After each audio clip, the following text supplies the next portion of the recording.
proclamation de la parole de Dieu.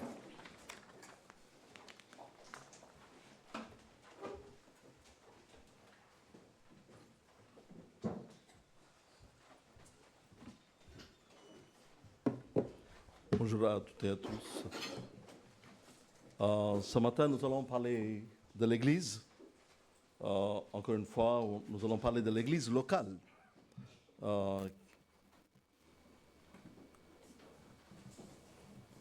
Donc, le titre de message de ce matin, j'ai intitulé « L'Église locale pour la gloire de Dieu ».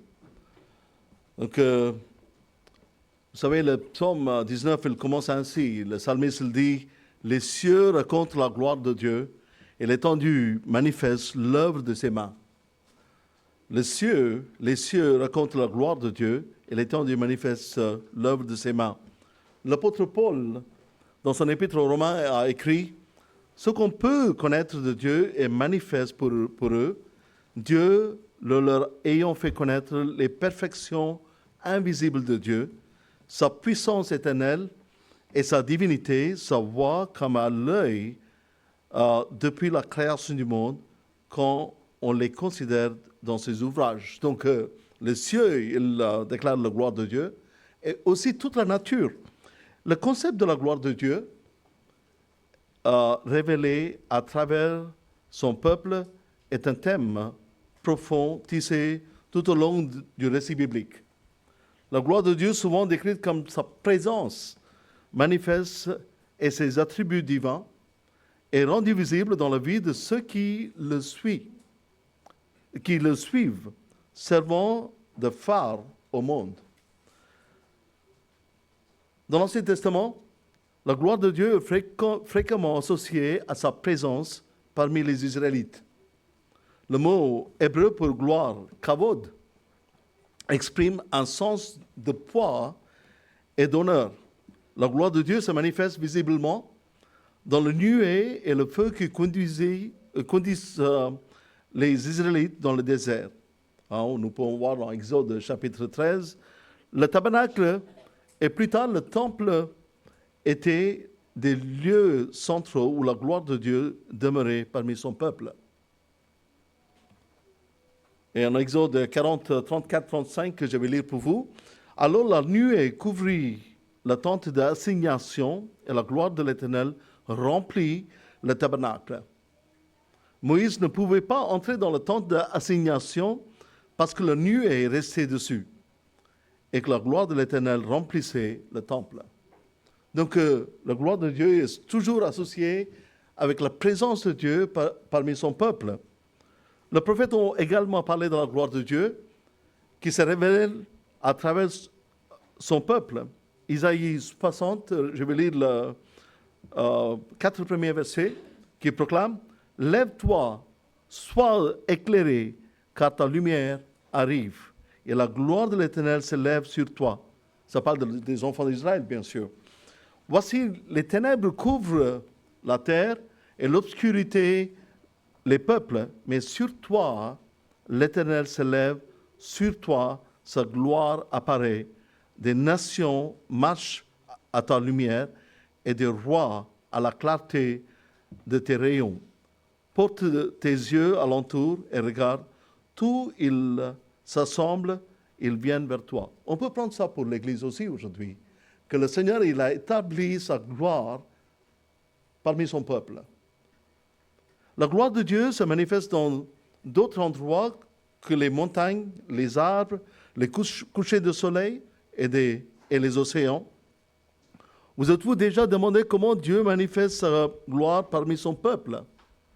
L'un des moyens est son Église universelle, qui est invisible et surtout par son Église locale, qui est visible.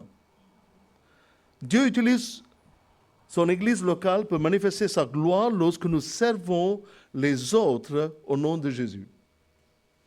Plus important encore, lorsque nous prêchons l'Évangile, nous glorifions Dieu en partageant le message le plus important de tous les temps.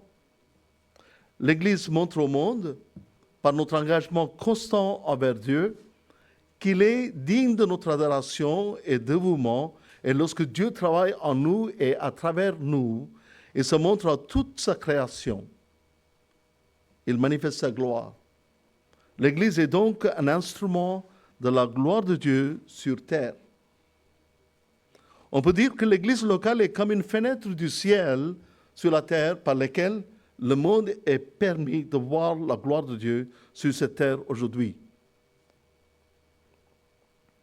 L'Église, comme un phare qui lance ses rayons dans la nuit la plus sombre et qui marque sa présence par sa lumière brillante sur le rivage bercé par les vagues. Premièrement, nous allons voir cette présence de l'Église sur terre, l'Église locale. C'est un témoignage chrétien que Dieu l'a laissé puisque le monde il peut voir. Le témoignage chrétien est généralement considéré comme englobant les différentes formes d'évangélisation entreprises par les chrétiens et les églises locales.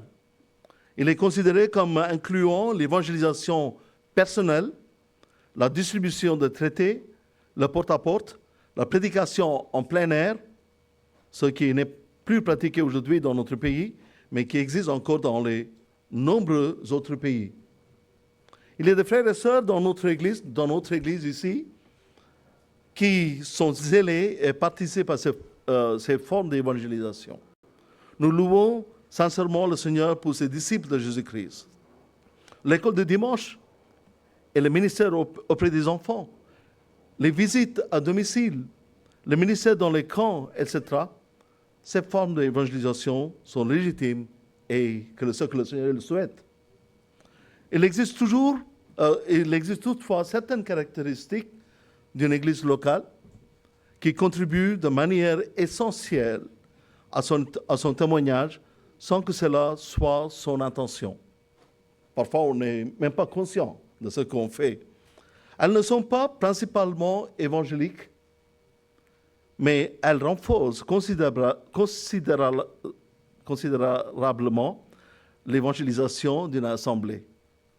Si ces caractéristiques sont absentes d'une église locale, toute évangélisation positive dans laquelle elle s'engage est vouée à l'échec. En les examinant, nous verrons que nous pouvons témoigner du Christ sans nous en rendre compte.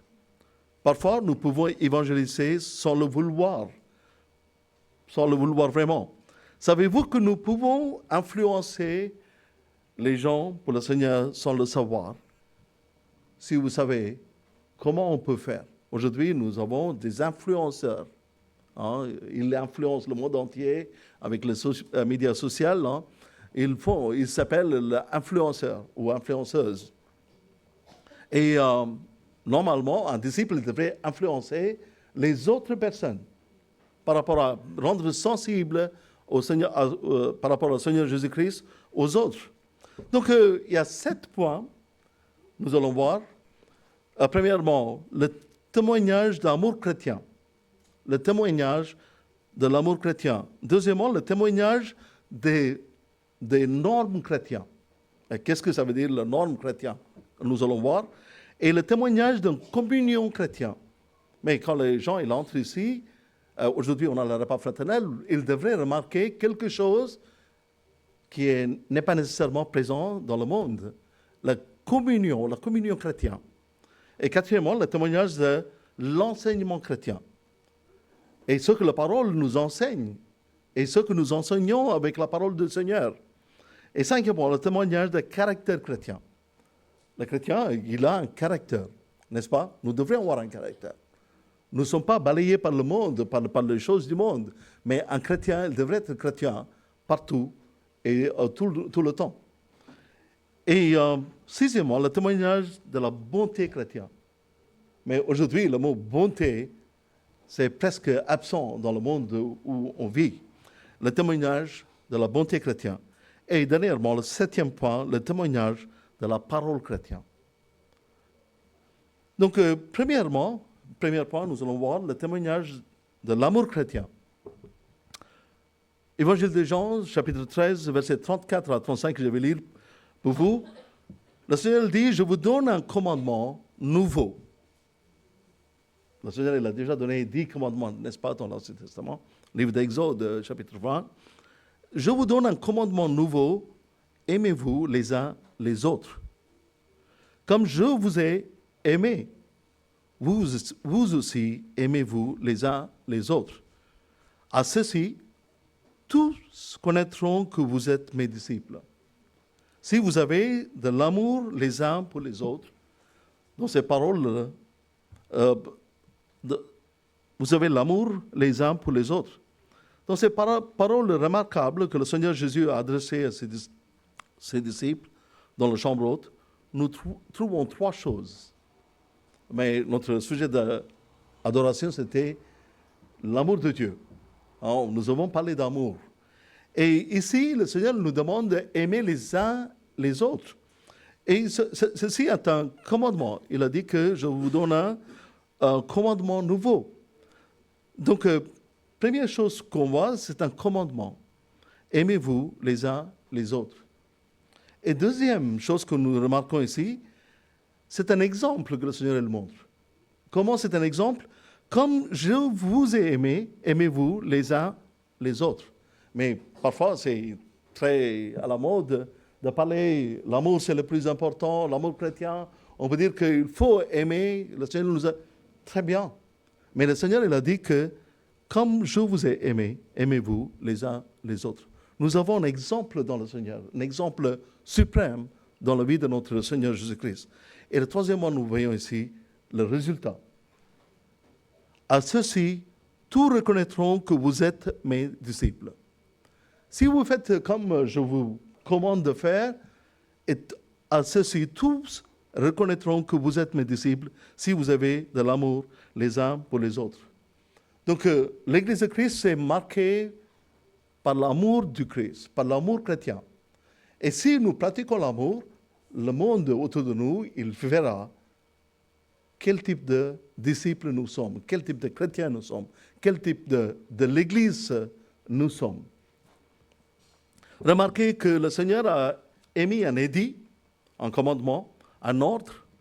Il n'a pas fait une demande, ni proposé une suggestion, ni donné son conseil. Nous avons pour ordre de nous aimer les uns les autres. Si nous excluons ne serait-ce qu'un seul croyant de notre amour, on peut aimer tout le monde, mais pas certains. Ça nous arrive de faire la distinction ainsi. Mais le Seigneur ne le fait pas. De notre intérêt et de nos prières, nous sommes coupables d'une désobéissance. Si nous n'aimons pas tous les frères et sœurs comme le Seigneur nous a demandé d'aimer, et nous serons coupables. Comme il est émouvant d'apprendre que le nombre requis dans notre amour les uns pour les autres est celle de l'amour de Christ nous porte.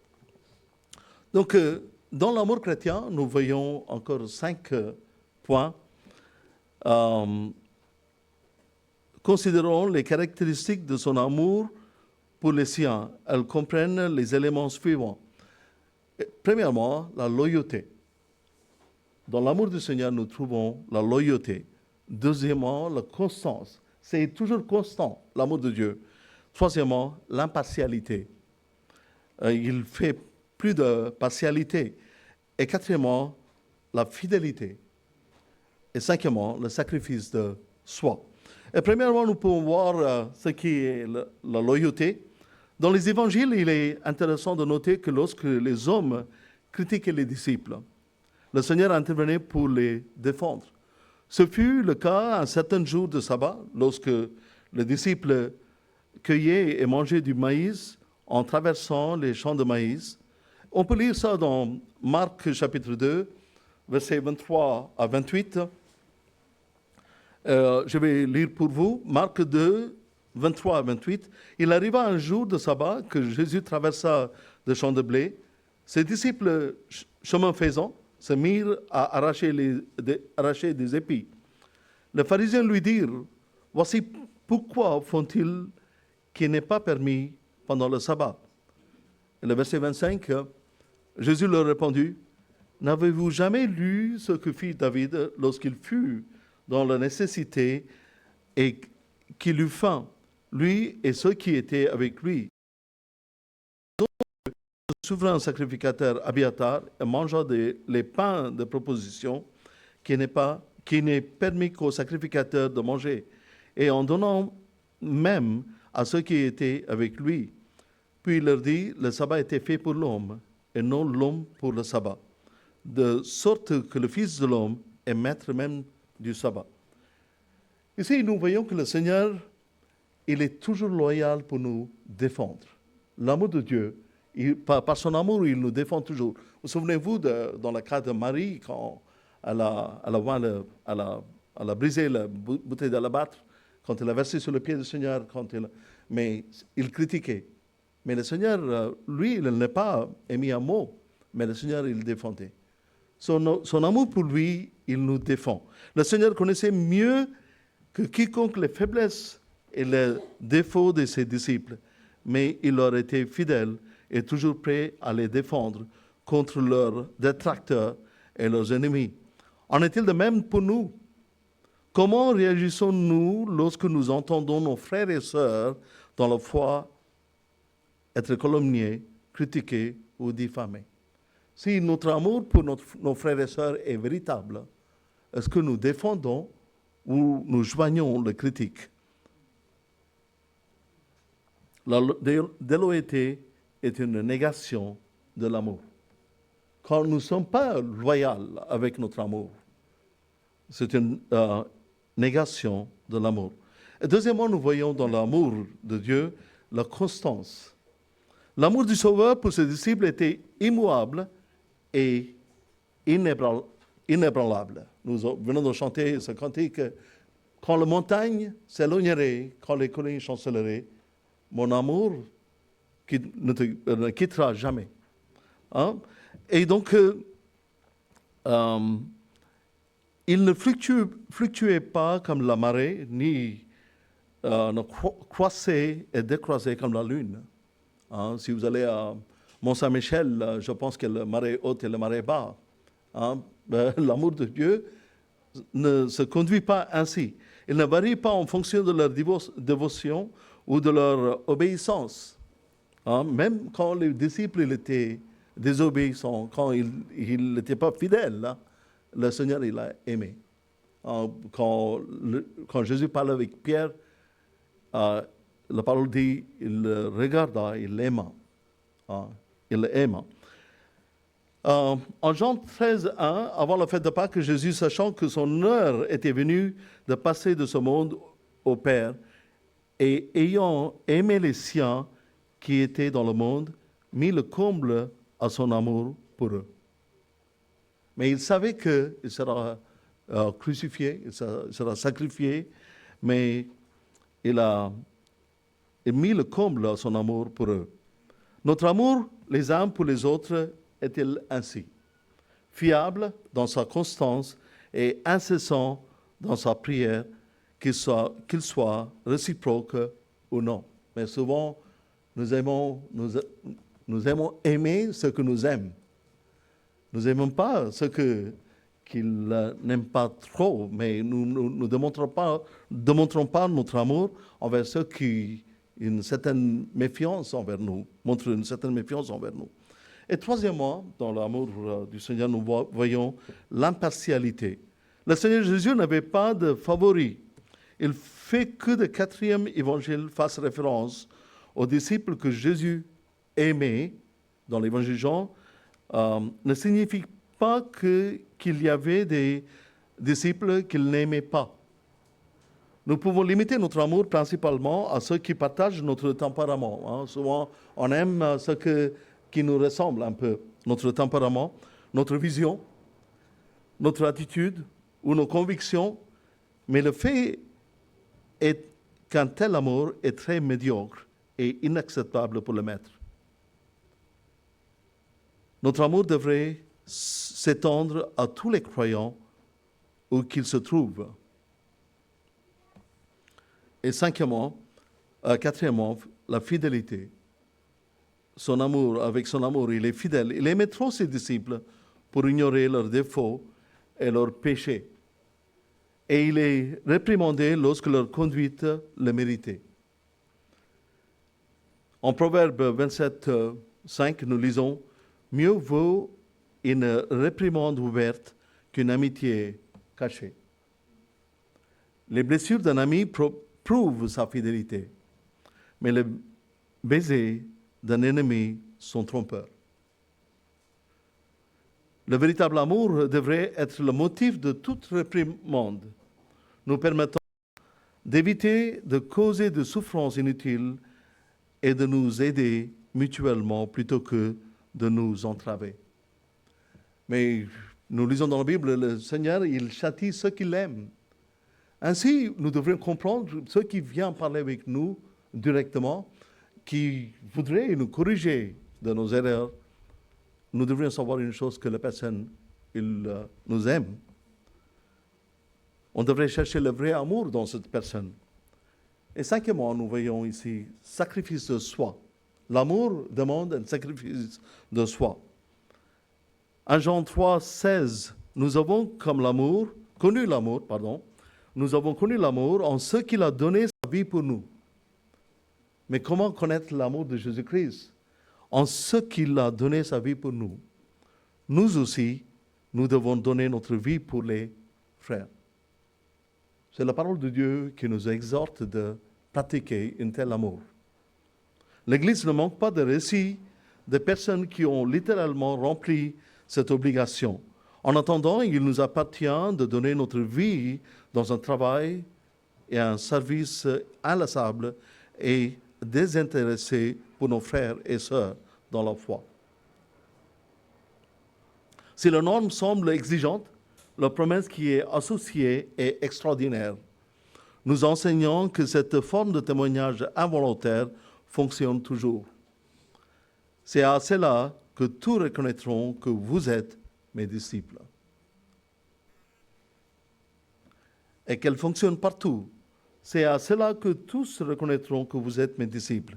Il ne s'agit pas de faire étalage de notre amour mutuel, ni de chercher à attirer l'attention sur lui. Il s'agit plutôt de le montrer simplement, une préoccupation active et constante les uns pour les autres. Est-ce que notre amour fraternel est limité uniquement le dimanche ou le dimanche fraternel? Car il s'agit intrinsèquement d'une forme de témoignage qui est susceptible d'être la plus efficace lorsque nous sommes le moins conscients. Ça devrait être naturel pour un chrétien d'aimer les uns les autres. Donc, la loyauté dans l'amour chrétien, la constance, l'impartialité, la fidélité, sacrifice de soi. Donc, nous venons à notre deuxième point. Premièrement, nous avons vu le témoignage du amour chrétien. Deuxièmement, le témoignage du communion chrétien. Et dans le premier jour de l'Église primitive, nous lisons en Acte 2, chapitre 2, versets 41 à 47. Je vais, si vous voulez, vous pouvez tourner ce passage avec moi. Acte chapitre 2, versets 41 à 47. Acte des apôtres. C'est la page de l'histoire de l'Église primitive. Comment les disciples de Jésus-Christ, dans le tout premier jour de l'Église naissante, comment ils se conduisaient. Acte 2, 41 à 47. Ceux qui acceptèrent sa parole furent baptisés, en ce jour-là, le nombre des disciples s'augmenta d'environ 3000 âmes. Ils persévéraient dans l'enseignement des apôtres, dans la communion fraternelle, dans la fraction du pain et dans la prière. La crainte s'emparait de chacun et se faisait beaucoup de prodiges et de miracles par les apôtres.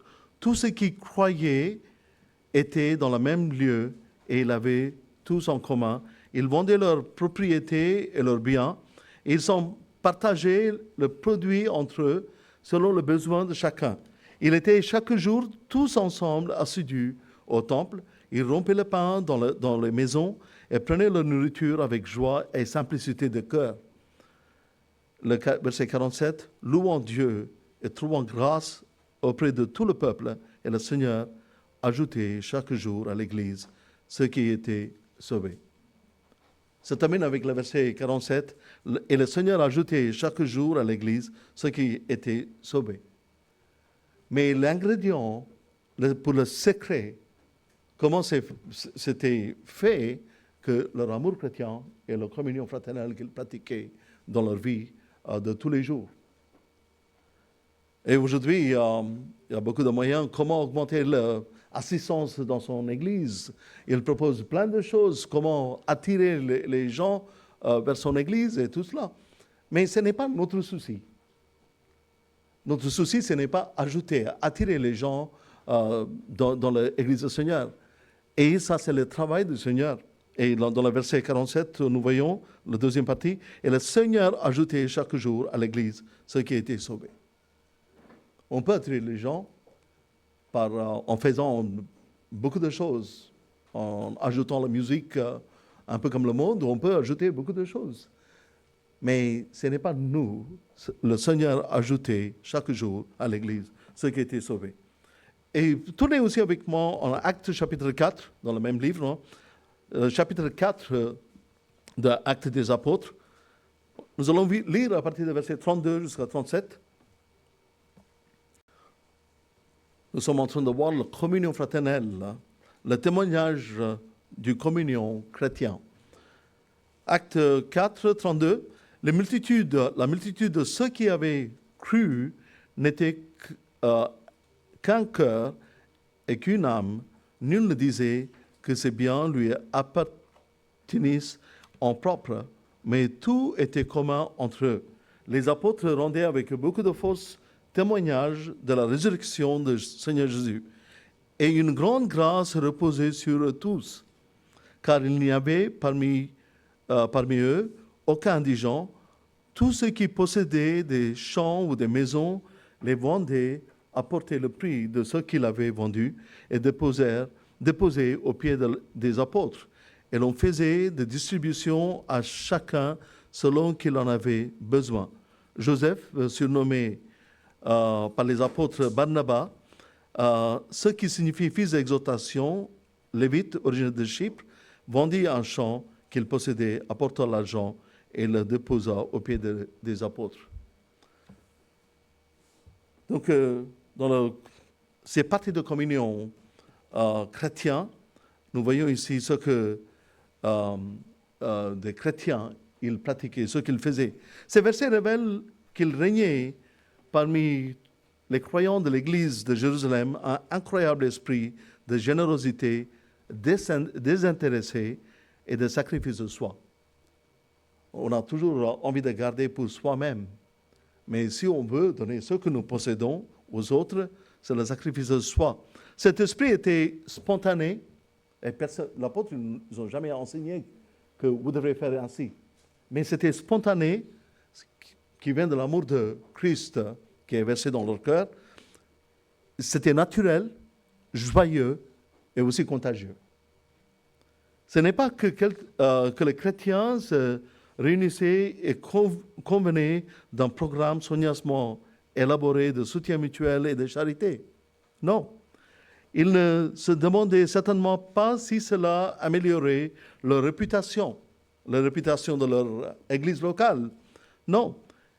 Ils n'ont pas pensé à impressionner la société incroyante dans laquelle ils vivaient.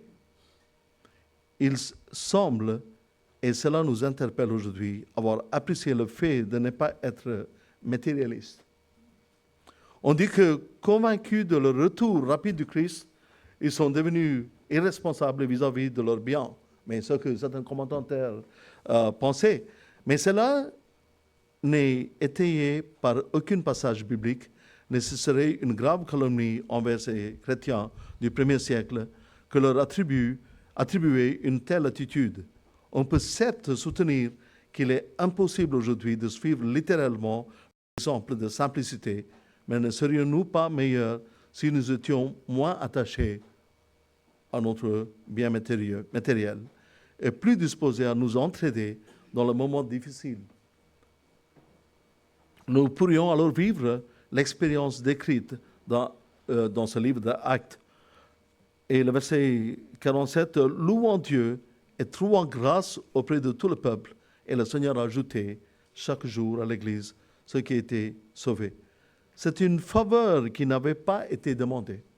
Les disciples ne sont jamais priés que le Seigneur envoie encore des personnes, ajoute des croyants dans l'Église. Non, ils vivaient selon le norme chrétien. Comment un chrétien devrait vivre avec l'amour de Christ. Et le Seigneur a ajouté chaque jour à son Église. Et troisièmement, nous allons voir le témoignage des normes chrétiens. Un poisson, il devrait vivre dans l'eau. Et l'oiseau, il devrait vivre dans l'air. On ne peut pas interchanger leur situation, leur position. Un chrétien, il devrait être un chrétien et il devrait vivre comme il devrait vivre. Acte 5, livre d'Actes, chapitre 5. On va lire le premier 10 versets pour comprendre une histoire et la vérité. Acte chapitre 5, verset 1. Mais un homme nommé Ananias, avec Saphira sa femme, vendit une propriété et retint une partie du prix, sa femme le sachant. Puis il apporta le reste et le déposa aux pieds des apôtres. Pierre lui dit, Ananias, pourquoi Satan a-t-il rempli ton cœur au point que tu montes au Saint-Esprit et que tu aies retenu une partie du prix du champ? S'il n'était pas été vendu, ne te resterait-il pas? Et après qu'il a été vendu, le prix n'était-il pas à ta disposition? Comment as-tu pu mettre en ton cœur un pareil dessein? Ce n'est pas à des hommes que tu as menti, mais à Dieu. Ananias entendant ces paroles, tomba et expira. Une grande crainte saisit tous les auditeurs. Les jeunes gens s'étant levés, l'emportèrent et l'ensevelirent. Le verset 7. Environ 3 heures plus tard, sa femme entra sans savoir ce qui était arrivé. Pierre lui adressa la parole. Dis-moi, est-ce qu'à un tel prix que vous avez vendu le champ? Oui, répondit-elle. C'est à ce prix-là. Alors Pierre lui dit, comment vous êtes-vous accordés pour tenter l'Esprit du Seigneur? Voici ceux qui ont enseveli ton mari sont à la porte. Et ils t'emporteront. Au même instant, elle tomba aux pieds de l'apôtre et expira. Les jeunes gens étant entrés, la trouvèrent morte et l'emportèrent et ensevelirent auprès de son mari. C'est terrifiant cette histoire. La condamnation était immédiate et l'exécution subite. L'exemple de Barnabas, nous avons vu dans le chapitre 4, un disciple s'appelait Barnabas, il a vendu son champ, il a donné tout, il a apporté tout aux pieds des apôtres. Ils ont vendu un bien et Ananias a donné une partie du prix aux apôtres pour qu'ils distribuent aux croyants dans le besoin. Il n'est pas dit que le don correspondait au prix total qu'il avait reçu, mais il espérait, en ne disant rien, donner cette impression. Lui et sa femme voulaient être reconnus pour une générosité qu'ils n'avaient pas pratiquée. Il faisait semblant. Pierre a pu discerner la vérité. Il a posé à Ananias 4 questions auxquelles il n'a pas pu répondre et a ajouté une brève déclaration. Peu après, il a traité de la même manière Saphira. La mort instantanée de ces deux époux a choqué l'Assemblée et la communauté, car une grande crainte s'empara de toute l'Église et tout ce qui apprit ces choses. Luc, qui a écrit ce livre, Actes des apôtres, il décrit de manière très vivante l'impact de cet incident sur Jérusalem dans son ensemble. Tout ce qui se passe à l'Église, ça va certainement affecter l'entourage. Soit c'est positif, sinon ça peut être négatif. Parce que on a dit que l'Église c'est comme une phare. c'est comme une vitrine pour le monde. Donc les gens, peut-être nous ne sommes pas très conscients, et les gens, ils sont en train de nous regarder. Ils sont en train de, on est censé être des témoins pour Dieu. Les gens étaient impressionnés parce que ce qui semblait d'être une tentative inoffensive de tromperie avait entraîné la peine de mort. Si lorsque les saints se réunissent, comme ce matin, ils nourrissent des péchés non confessés ou des pensées méchantes et critiques, cela peut très bien entraver la bénédiction décrite par Paul. Donc nous aspirons souvent à voir des preuves. La participation aux réunions peut devenir une habitude. Parce que tout le monde va le dimanche matin, moi aussi je vais. Parce que tout le monde va à cette réunion le mardi ou un autre jour, moi aussi je vais. Mais ici, Ananias et Saphira, ils ont essayé de faire comme tout le monde. Ils font le semblant pour être bien vus. C'est l'hypocrisie en image dans cette histoire. Ananias et Saphira, ils voulaient montrer ce qu'ils n'étaient pas, La participation aux réunions peut devenir une habitude, voire une activité occasionnelle. Nous pouvons manquer de recueillement et d'attente, devenant insensibles à la présence de Dieu. Ananias et Saphira, ils sont devenus insensibles à la présence de Dieu. Et c'est pourquoi l'apôtre Pierre il demande comment on peut mentir au Saint-Esprit. Une trop grande familiarité avec les choses saintes pour miner tout désir et toute aspiration à sa présence réalisée dans la bénédiction et la puissance. Que Dieu nous préserve d'une telle attitude languissante et charnelle. Que nous ne devenions pas, nous ne jouons pas les hypocrites devant le Seigneur. Soyons vrais et sincères devant Dieu. L'apôtre Pierre l'a dit, comment vous pouvez mentir? Mais en fait, Ananias et Saphira, il était en train de parler avec l'apôtre Pierre. Mais Pierre, il dit, comment vous pouvez dire les choses ainsi, mentir au Saint-Esprit? Cinquièmement, nous pouvons voir le témoignage du caractère chrétien. On va lire de l'Évangile de Jean, chapitre 15, je vais lire pour vous, 5 à 8. Vous connaissez bien ce passage. Je suis le cep, vous êtes le sarment. Celui qui demeure en moi, en qui je demeure, porte beaucoup de fruits, car sans moi, vous ne pouvez rien faire. Si quelqu'un ne demeure pas en moi, il est jeté dehors comme le sarment, et il sèche, puis il ramasse les sarments, on les jette au feu, et ils brûlent. Si vous demeurez en moi, et que mes paroles demeurent en vous, demandez ce que vous voudrez, et cela vous sera accordé. Si vous portez beaucoup de fruits, c'est ainsi que mon Père sera glorifié et que vous serez mes disciples. Nous appelons comme disciples de Christ, nous appelons comme chrétiens, nous sommes nommés chrétiens, et en vérité nous sommes des disciples de Christ. Mais ici le Seigneur dit, c'est ainsi que mon Père sera glorifié et vous serez mes disciples. En France, on a quelque chose... appellation d'origine contrôlée. Je pense que même pour les chrétiens, on a besoin d'appellation d'origine contrôlée. On peut appeler chrétien, mais est-ce que nous sommes véritablement, nous conduisons selon le nom que nous portons?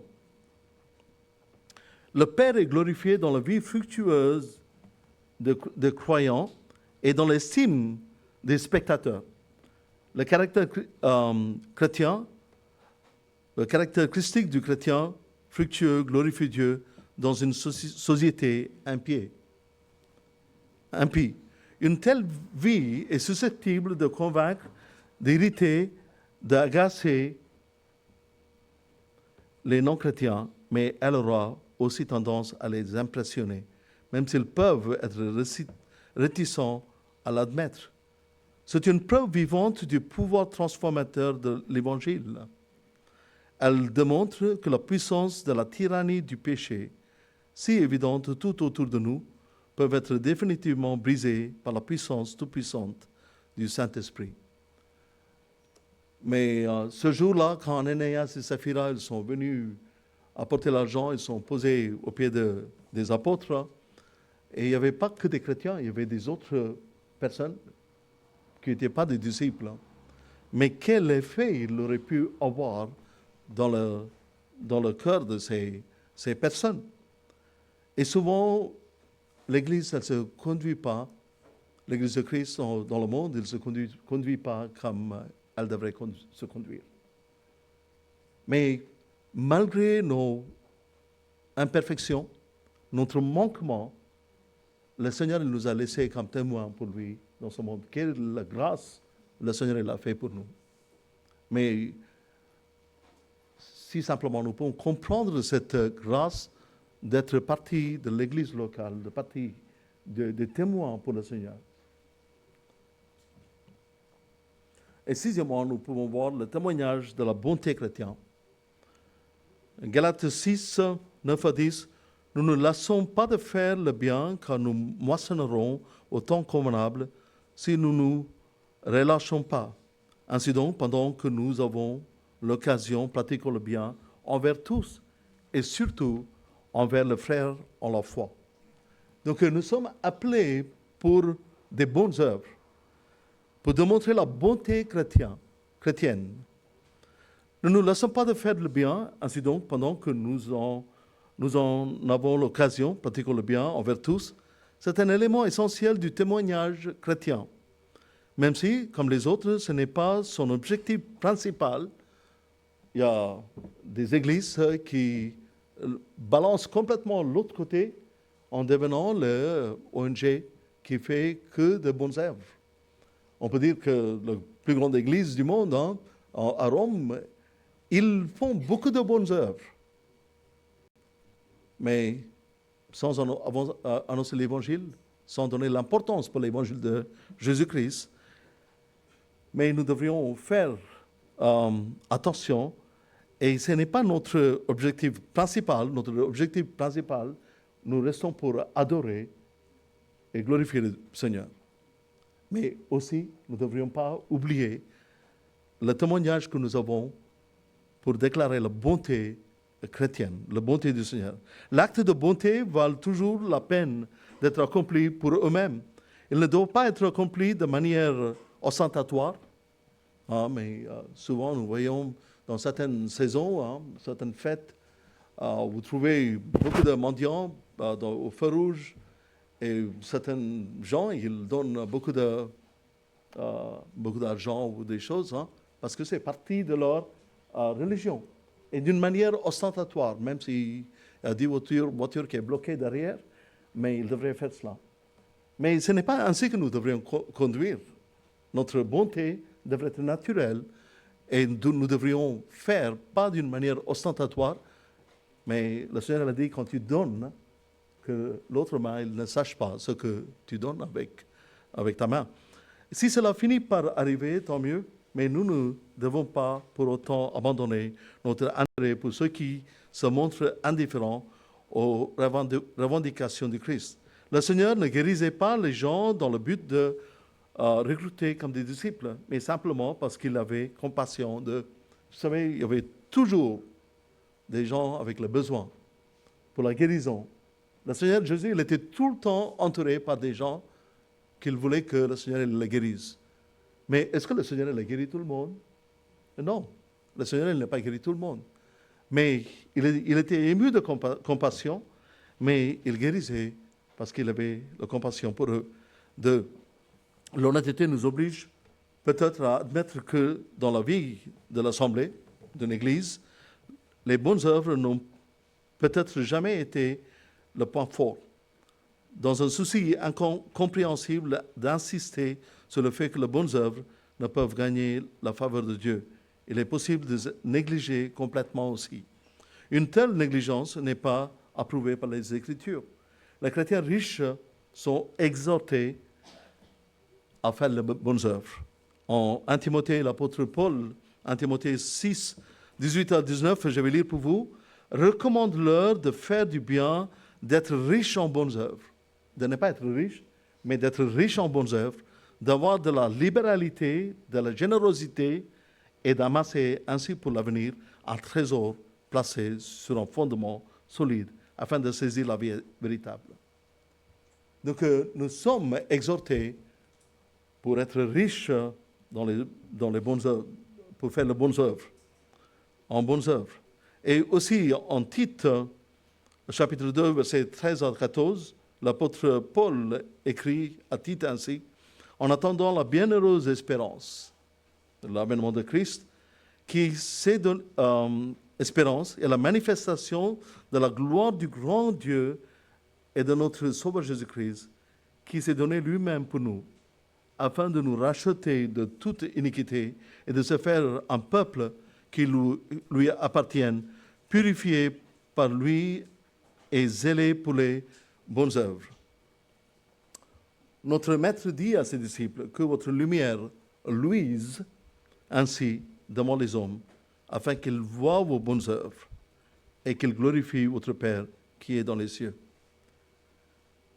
Donc, la bonté chrétienne, et on n'a pas besoin de parler de notre bonté, on n'a pas besoin de parler, mais l'Église de Christ, elle devrait porter le témoignage par rapport à la bonté chrétienne. Nous ne devons pas exhiber nos bonnes œuvres, ni les accomplir dans le but d'obtenir l'estime des spectateurs. Le Seigneur nous enseigne que nous devons laisser briller notre lumière, rayonner la lumière d'une vie sainte et transformée. Le résultat sera que les hommes verront alors nos bonnes œuvres et glorifieront non pas nous, mais notre Père qui est dans les cieux. L'implication est claire. Le Seigneur suppose que nous nous caractérisons par nos bonnes œuvres. Nous ne serons donc pas insensibles à tous les types de besoins humains, qu'il s'agisse de maladies ou de difficultés de chômage ou de deuil. Quel défi à relever. Nous pouvons être des membres fidèles de l'Assemblée, d'une Église, assister à toutes les réunions, bien formés aux Écritures, fidèles aux principes de rassemblement et actifs dans le service de l'évangélisation. Seule la maladie pourrait nous empêcher d'assister à la scène et la réunion de prière ou à la lecture de la Bible.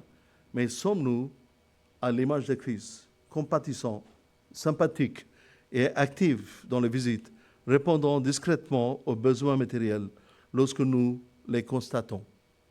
Sommes-nous chaleureux et généreux, libéraux avec nos biens et toujours prêts à alléger le fardeau et à apporter un peu de joie dans la vie des personnes au cœur brisé qui croisent notre chemin?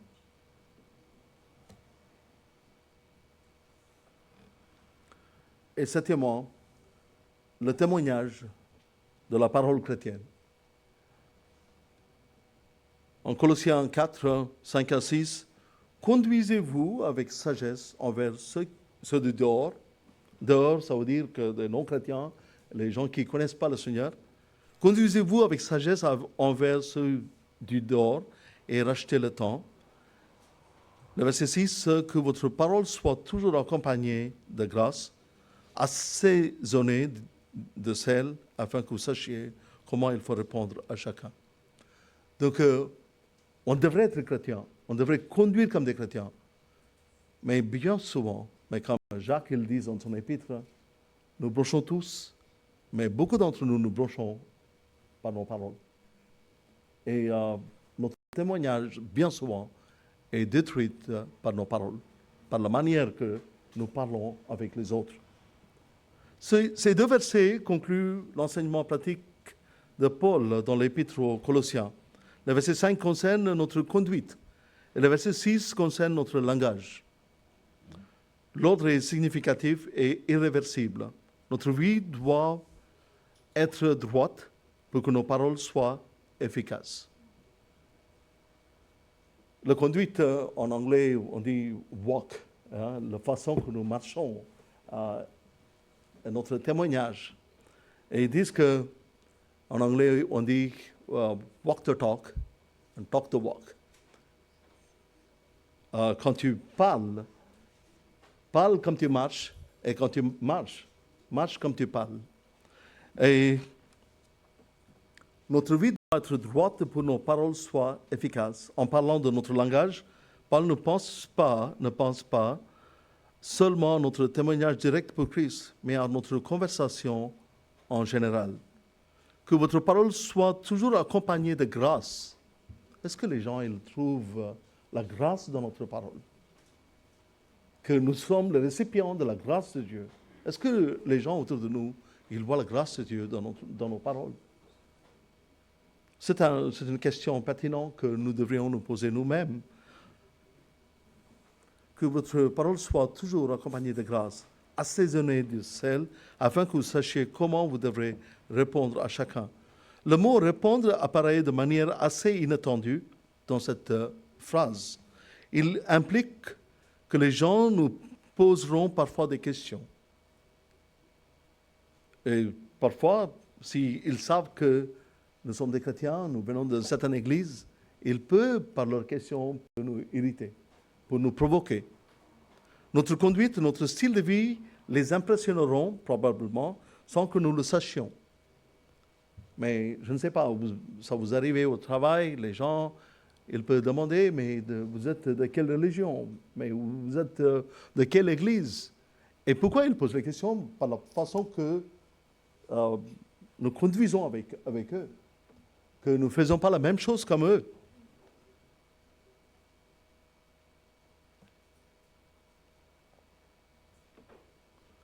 Elle sera différente de notre vie sera différente de la leur. Remarquez comment Paul le décrit ses auditeurs au verset 5. Conduisez-vous avec sagesse envers ceux du dehors, c'est-à-dire les gens qui ne connaissent pas Christ, les étrangers. Cette phrase résume parfaitement leur situation. Ils sont étrangers aux évangiles. Ils sont en dehors du royaume de Dieu, de la famille de Dieu et de l'Église de Dieu. Ils sont en dehors de la sphère et de ses bénédictions, et son pardon et son salut, de sa joie et de sa paix. Donc, souvent, les gens avec qui nous vivons, ils ne connaissent pas notre intérieur. Mais notre extérieur, est-ce qu'elle révèle la grâce de Dieu, l'amour de Dieu? Et parfois, au travail, ça arrive, les gens, ils peuvent parler entre eux. Nous pouvons être partie de conversation, et parfois, il y a un mot qui est dit qui n'est pas convenable. Et tout de suite, il dit, oh, pardon, je savais, pardon, il peut vous dire pardon. Mais pourquoi? Parce qu'ils savent qu'ils ont offensé avec leurs paroles. Est-ce que ça arrive? Où nous sommes parmi eux, on parle le même langage comme le monde il parle, et des mots sacrés qu'on utilise uniquement pour Dieu. Vous savez, dans l'Ancien Testament, il y a des mots qui étaient utilisés, il y a des ustensiles qui étaient utilisés uniquement pour le service de Dieu. On ne peut pas utiliser ces ustensiles pour autre chose. C'est le péché de roi de Babylone qui a été frappé la même nuit, parce qu'il a pris l'ustensile du temple et l'a utilisé pour abuser. Est-ce que nous utilisons notre témoignage pour abuser du Seigneur? Nous devrions nous préoccuper, nous devrions avoir de la compassion pour eux, car nous avons déjà été à leur place. Leur vie est vide et dans la plupart des cas, leur cœur est meurtri. Ils sont esclaves du péché et de Satan et méritent donc notre pitié et de nos prières. S'ils restent étrangers dans cette vie, sans Christ, ils seront exclus du ciel pour toujours, qui n'est pas parfois consterné par la dureté et le manque d'intérêt dans son propre cœur. Nous devrions tous rechercher la face de Dieu en ces jours. Et nous devrions certainement être prêts à évaluer sans pitié notre témoignage chrétien à la lumière de la parole de Dieu, en apportant les ajustements nécessaires pour aligner nos vies sur son désir miséricordieux pour la société impie de notre époque. Donc en conclusion, comment cette Église, je parle de cette Église comment cette église locale, dans cette grande ville de Saint-Denis, vit-elle le témoignage du Seigneur Jésus-Christ? Nous avons été confiés à être ce témoignage pour Christ. C'est pour cette raison que cette église elle est dans cette ville. Les gens voient-ils la gloire de Dieu à travers de notre vie? Et dès qu'on sort, quand nous partons pour prendre notre voiture, reprendre notre voiture, est-ce que les gens, quand ils nous voient comme des gens qui sortent d'une église, d'une adoration? Comment ils nous voient?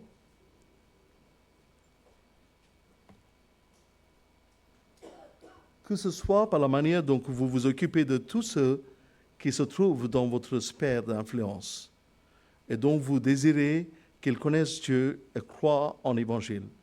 En tant qu'individu et en tant qu'Église, nous pouvons et devons être un instrument de la gloire de Dieu. Que Dieu nous aide, que nos vies et les membres de notre Église locale montrent la gloire de Dieu chaque jour par la façon dont nous vivons, aimons, servons et partageons dans notre communauté. Que le Seigneur nous enseigne par sa parole et son esprit, Saint-Esprit, à être désintéressés, gentils, attentionnés et nous soucier des autres plus que nous-mêmes.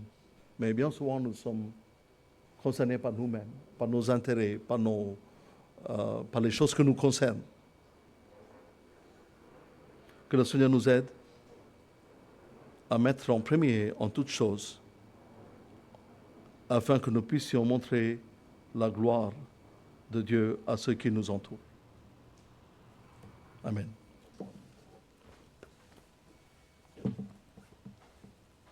Si on peut chanter, nous pouvons chanter le cantique Torrent d'amour.